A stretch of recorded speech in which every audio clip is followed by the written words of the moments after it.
Yeah, exactly. Well, I'll just do a couple of top lines because we made a big announcement. Dr. Carson's joining this administration, President Trump's vision on making America healthy again. We just swore in a couple hours ago. Dr. Carson's going to be our National Nutrition Advisor.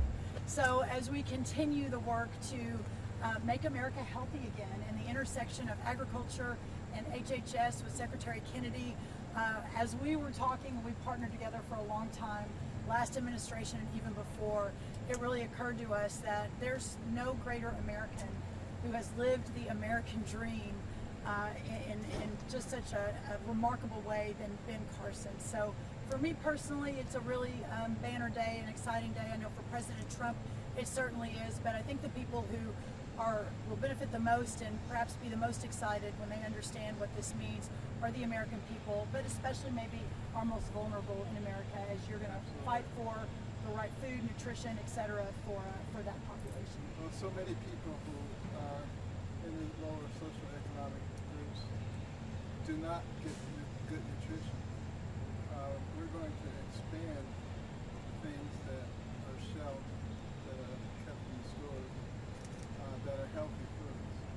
And we're going to really try to look at food from its inception, from the time that it's planted, how the soil is treated, by the time it is harvested, how it gets to stores, how it gets to the home, what happens to it in between. Because we want the things that happen to it in between to be good things, not things that add to the devaluation of our economy. And that's going to make a big difference for our health. We look at many other industrialized countries, and their life expectancy is still going up. Our life expectancy is coming down.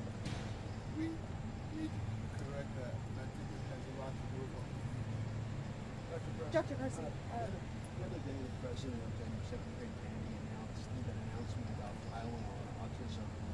Most of the medical community doesn't agree with that. You were a pretty big deal in the medical community. What are your thoughts?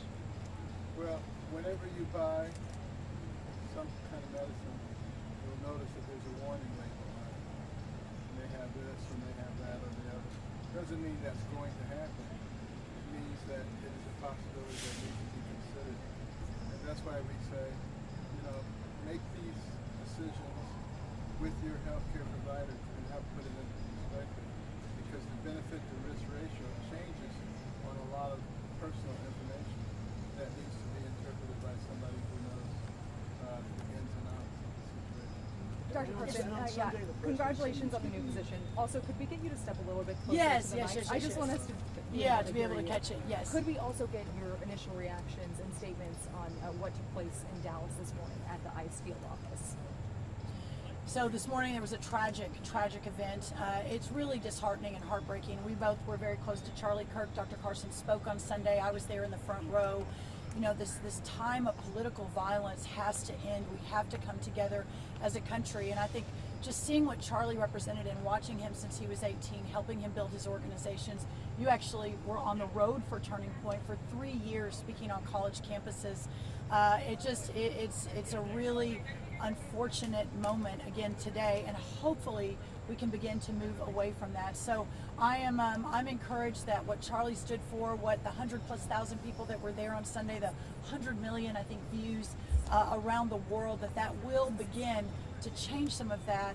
I don't know all the details, but I am aware of the shooting. I know Dr. Carson's feeling the same. Yeah, I heard a little bit about the shooting too. Of course, we're all concerned about the increasing violence that we're seeing around us.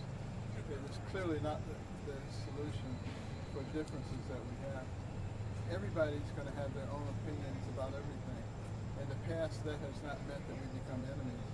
And it's something that we're going to have to really begin to emphasize. Just because we think differently doesn't make us enemies. In fact, you can learn a lot more from somebody who disagrees with you than from somebody who agrees with you on everything. We just need to learn how to talk to each other. It makes all the difference in the world. Thank you. I had a question for each of you. For Dr. Carson, the changes you're talking about, how soon do you expect for concrete changes to take place? And do you have industry buy-in at this point? And for Secretary Rolins, when it comes to the hunger survey and the changes being made there, how can Americans feel confident that the government has an accurate grasp on what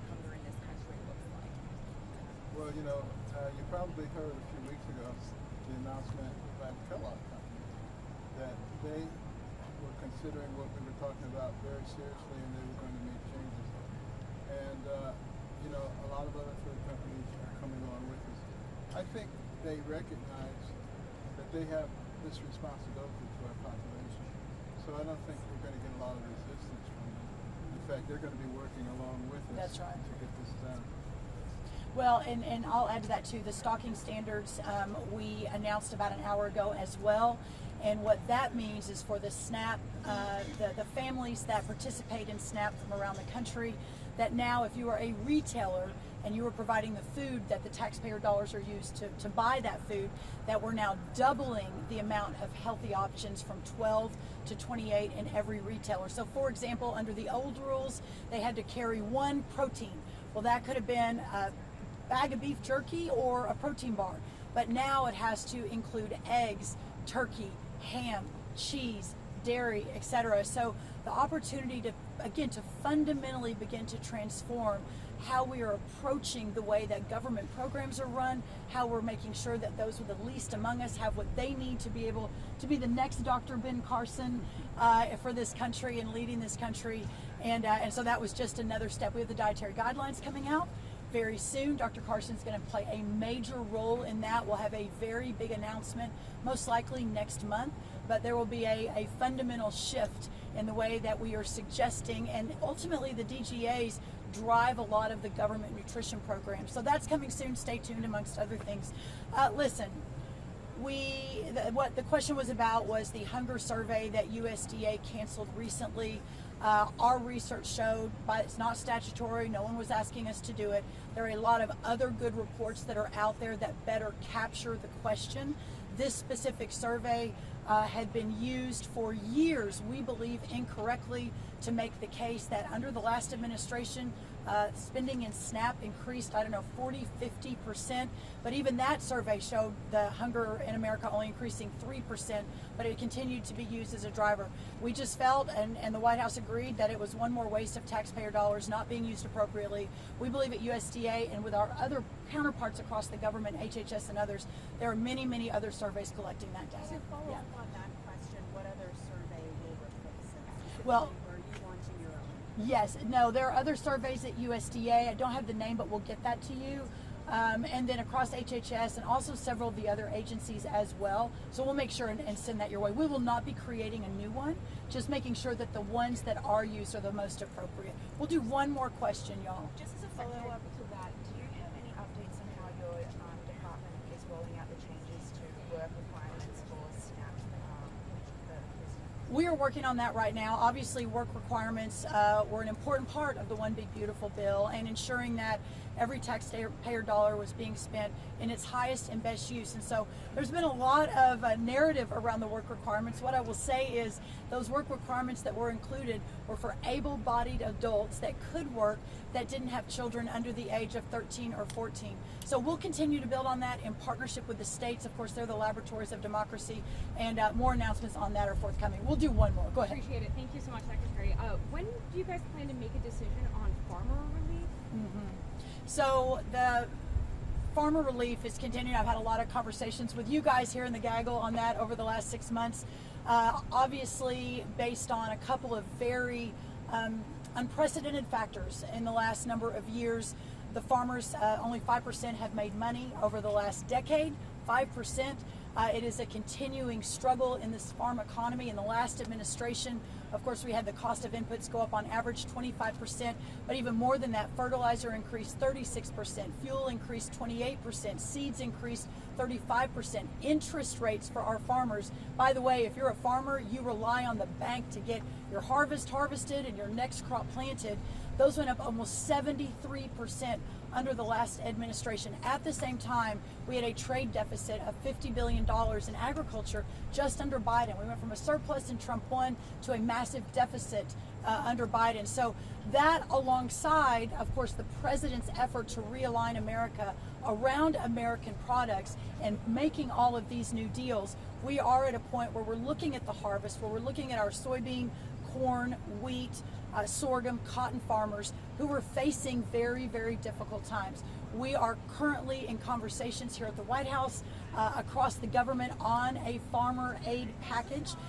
In our current programming right now, we've got about $13 billion moving out under ECAP, which is our old farmer payment system based on losses from last year and the year before. So this would be in addition to that, in partnership with our colleagues on the Hill. We should have an announcement very soon, perhaps in the next couple of weeks. One last, Before you go, one last what question. about the President's Prayer Initiative for the 250th celebration of America? That's a beautiful thing Question to for end both on. of you? Yeah, why don't we end on that, because that's a great way to end. We were just talking about this. In the last administration, obviously faith and religious liberty and working for a higher power, for God, for Jesus, has always been a driver for so many of us in President Trump's administration. But we believe that even now, it's even more of a driver, and you saw that with Charlie's memorial on Sunday. We all just believe we're called for a time such as this. We believe that we're fighting for the soul of America, but also fighting for what's good and right, fighting for our God. And so this president's next step of having prayer and services as a part of that as we celebrate America at 250. I'm just so proud to be a part of this team every single day. Absolutely. And we are complex beings. We're not just the physical aspect, it's the mental aspect and the spiritual aspect that makes us different from other creatures. And we need to recognize that in all of our policies. And remember that America didn't become great by accident. It was because of the policies, the Judeo-Christian values that we live by. And look what's happened as we begin to throw those things away. Instead of love your neighbor, cancel your neighbor. Those are not good things. So it's good to have a government that actually realizes that. And I think we will be realizing many blessings when we continue to move down the right pathway. Perfect. Thank y'all so much. Thank you.